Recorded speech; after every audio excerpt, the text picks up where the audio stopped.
Ay!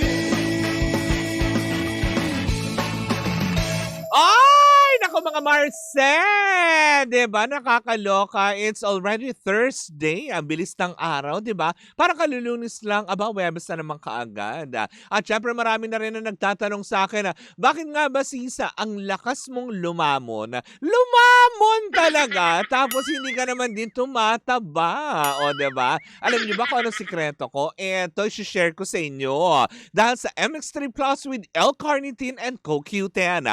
Alam mo ba na ang bawat MX3 capsules ay nagtataglay ng alpha-mangosteen, beta-mangosteen at gamma-mangosteen, mga sangkap na nakakatulong at hindi nakakasama sa ating pangangatawan at kalusugan. At kaya naman plus, dahil may dagdag benefits ito ng coenzyme Q10 at L-carnitine. Ang coenzyme Q10 ay isang uri ng supplement na kailangan ng ating katawan lalo pa tayo nagkakaedad. Tulong para sa malakas na heart muscle fiber. At etong sikreto ko, ang L-carnitine naman ay isang uri ng protina na tumutulong para sa maayos na metabolismo o panunaw. O, diba? Kaya kahit hindi ako mag-exercise, o, diba? Nag-exercise naman, diba? Pero kahit nasabihin mo naman na hindi ako yung tipong talagang, yung mga tipong ma-gym-gym, o, diba? I have nothing against sa mga nag-gym at feeling, alam mo yung gusto nila maging fit, diba? Dahil sabi nga nila, ang bawat pag-inom ng bawat mga supplements ay dapat may tamang disiplina at proper diet yan.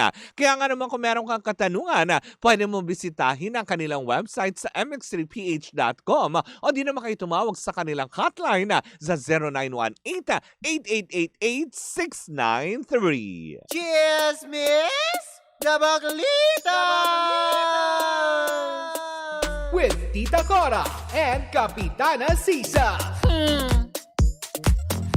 Same, pero iba! Dahil ako ngayon ay mag-isa. O, nakakaloka. Nagpapa-botox ang aking part. Nagpapa-botox talaga to the highest level. Nakakaloka, nagpapa-botox. Oo, nagpapa-botox ng wet packs. O. Saan dadalhin yung wet packs? Sa bewang. Diba? Isang magandang umaga. Kayo patuloy pa rin pang nakatutok sa number 106.7 Energy FM. Panggawag mong sabihin radyo, sabihin mo. Yan! Happy morning, Thursday morning. Throwback Thursday tayo ngayon. Pero hindi magkaka-throw one Thursday yan ngayon. Dahil marami tayong isi-share para sa araw na ito. At para hindi ka ma-stress. Nako, eto na. Tuwing pasok natin. Meron naman akong i-recommenda sa inyo para hindi ka ma-stress. Aba, kung ako naman din sa inyo, subukan mong uminom ng MX3 tea with pandana. Alam niyo ba kung bakit? O, diba? Dahil bawat ang MX3 tea ay gawa sa dahon ng mangustin na hinaluan ng pandan para mas refreshing sa ating panlasa. Ang bawat isang sachet ng MX3 tea ay good for 1 liter of water. Either hot or cold, pwede mo yan ma-enjoy, diba? Pwede mo rin ito dagdagan ng added flavor like pwedeng lagyan ng lemon or honey para mas maging masarap at ma-enjoy ng buong pamilya. Bakit kailangan ng MX3 tea at uminom nito? Ano nga bang benepisyo nito na pwede? Well, makakatulong din naman lang ito para ma-detoxify ang mga toxins sa ating mga kinain for the past December. Diba? Kaya ikaw mahiling magkakain ng mga bawal na pagkain tulad ng matatamba, mamantika, aba. Mainam ito para ma-wash out din niya ang lahat ng toxins sa ating katawan. At bukod dyan, marerelax ka pa. O, diba? Dapat ito pala yung inumin ni Boss Vic ngayon. Nakakaloka. Dapat may baon siyang MX3 tea with pandan. O, diba? Kasi nga naman, diba, na nakakaloka. Kaya nga naman kung meron ka rin pang katanungan, pwede mong bisitahin na kanilang website sa mx3ph.com o di naman kayo tumawag sa kanilang hotline sa 0918-8888-693. O, diba, na nakakaloka yan. Bakit ko nasabi na kailangan inumin to? Dahil sa mga oras na ito, hindi ba dumating na nga daw po sa Muntinlupa Regional Trial Court ang mag-asawa mag-asawang Vic Soto at Pauline Luna Soto dahil nga sa kanilang pagsasampa ng kaso laban sa direktor na si Daryl Yap hinggil nga sa malisyosong trailer at pelikulang kung saan nga naman sa tingin naman ng kampo ni Boss Vic Soto ay medyo, alam mo yun, talaga nga naman, medyo foul nga naman dahil parang nadiin ang kanyang pangalan sa isang kontrobersiya na kung saan hindi naman din napatunayan at hindi umusbong kung anumang kaso na meron noon. So kung ano man ang detalye niyan ay bukas dedetalyehin natin kung ano nga ba, paano nga ba sinampa, ano nga ba ang mga isinampang kaso ay malalaman natin yan na ang detalye bukas. O, diba? Pero yun lang, na-share ko lang sa inyo na nasa Muntinlupa na nga siya. O, diba? Hindi sa loob.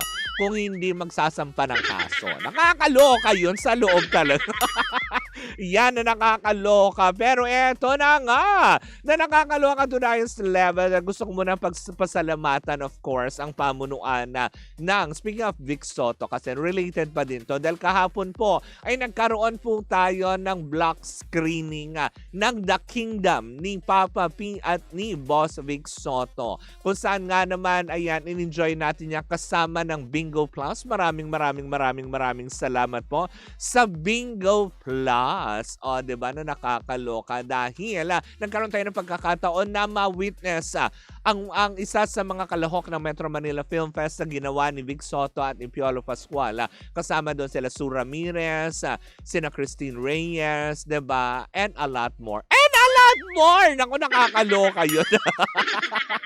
Diba, nakakaloka. Pero maganda yung film, promise, diba? Na-enjoy ko talaga siya to the highest level, diba? Although bitin, parang pag tinignan mo, ay, may part 2 ba ito? O, diba? May mga ganun. Ay, ayoko mag-spoil. Dahil baka yung iba hindi pa nanonood. Kung ako naman din sa inyo, showing pa po yan sa mga sinihaan na ang The Kingdom. O, diba? Pero maraming salamat, Bingo Plus. To Sir Chan, thank you so much kila Iya, of course, kina Carlo na nandoon kila Nino, kay Miss Susie Tutor, Nino Tondo, Miss Iya, kay Carlo, and Sir Chan. Thank you. Ay, talaga kailangan may paggaganyan. Pero eto na, kung ganito may mga namumutawing ngiti sa aking mga muka, aba eto na, mukhang may ngiti na nga din na sinalubong ng dalawang ito matapos kasi silang masadlak din sa kontrobersiya. Kung saan nga naman, diba, buong Disyembre ay hindi natin sila nakita at nagpakita sa madla. Pero a few days ago lamang dahil nga, syempre sa papalapit na ng pagpapalabas ng Incognito sa ABS-CBN, diba, ang teleserye kung saan nga naman ito ay sinut pa abroad na nakakaloka, ay muling nagpakita na sa publiko sina Maris Racal at Anthony Jennings, diba? Kung inaakala natin, diba, bagamat alam naman natin na, alam mo yun, tinalikuran sila ng ibang brands, tapos may mga iba nang babash sa kanila, aba, kabaligtaran na nangyari dahil recently sa may Taguig, kung saan nga naman nag-mall tour ang nasabing teleserye ay kabaligtaran na nangyari kung saan mainit na tinanggap ng publiko ang dalawang ito. Wala yung sinasabi na parang tipo, baka mabu, baka maganito, baka wala. Diba, kitang-kita sa mga videos na kumakalat ngayon sa social media kung paano sila kainit tinanggap at talagang sinubaybayan pa rin ng mga tao. So, ibig sabihin lang nito ay nakaget over na ang mga utawnes. Nakaget over na rin kaya ang ex? Oh! Ano naman kaya ang susunod na ilalabas niya bukod sa screenshots, o, diba? Na nakakaloka. Bagamat alam naman natin na bago matapos ang 2024, ay may mga demolition job pa din against ito sa dalawang ito. Pero mukha yatang hindi na nag-succeed, o, diba? Na nakakaloka. Kasi sa nakikita natin, alam mo yun, pagtanggap ng publiko sa Maton, o, diba? Ay talaga nga naman nakikita na rin natin ang mga alam mo yun, ang brightness sa mga faces ni Maris Racal at Anthony Jennings sa kung saan nga naman, ay okay na, move on na tayo, work na ulit. And despite sa mga nangyari, may mga tumalikod man ng mga brands sa kanila, ay inuulan pa din sila ng mga endorsement kung saan nga naman, diba, recently lamang ay kinuha yata sila ng isang soft drinks company para i-endorse ang kanilang produkto. O, diba? Yung soft drinks company na ito yung kulay red. O, diba? Hindi ko nababanggitin kasi, diba, wala silang placement. Baka maisipan lang nila mag-play sa amin. Tsaka ko nababanggitin, diba? Basta letter red, yung kulay nun. Diba? Kahit pa paano na, sabi nga ng ilan, alis pa paano naka-move on na at the same time, diba? Yung ina-expect ng mga tao na baka maapektuhan. Kasi nga, diba, last December, kasama din sila sa pelikula ni Meme Vice na The Breadwinner Is. Kaya lang, hindi sila pinahintulutan na sumama sa kahit anong promotional campaign, sa mall tour, sa kung ano man, sa mga advanced screening, diba, na ginanap nung last December bago ipalabas ito sa mga sinihan ay talaga nga naman nakakasad para sa mga Maton fanatics, diba, na kasi syempre nandun yung baka yung takot na makancel yung pelikula ni Meme Vice. Tapos eto naman na, diba, dahil kabilang sila dito sa incognito na sinasabi, nako, dahil nga may kontrobersiya silang kinasangkutan, diba, iskandalo di umano, diba? Ano para bang sinasabi ng ilan na, baka maapektuhan din yan, lalo pa, diba, hindi pa rin naman talaga ganun ka tanggap daw ng publiko, pero kabaliktaran din sa nangyari yung si Daniel Padilla dahil matapos nga sila mag-break ni Catherine Bernardo, diba? Tapos parang eto na nga, parang, nung nakita ko naman yung mall tour, mall show, diba? Dinumog talaga ng tao, talagang, alam mo yun, talagang yung hitilian ng mga tao sa kanila ay talagang, alam mo yun, hindi mo mararamdaman na parang dumaan sila sa mga controversial na mga kung anumang issues nila sa mga buhay. Kaya to Maris Racal and Anthony Jennings, keep it up. Diba? As in talagang hindi mabubuwag. Oo, tao tayo pare-parehas na nagkakamali. But it doesn't mean na wala kang pagkakataon para baguhin yan. At kung sakali man nagkamali ka minsan sa iyong buhay, hindi naman matatanggal sa iyo yan kung talagang talented kang tao. Diba? Kung talagang magaling kang aktor at actress, hindi nila matatanggal yan dahil lamang sa isang pagkakamali, 'di ba? Nang alam mo 'yun, dahil sa ikaw ay umibig, 'di ba? Sabi nga nila, love is lovelier the second time around. O, diba? Alis ngayon na.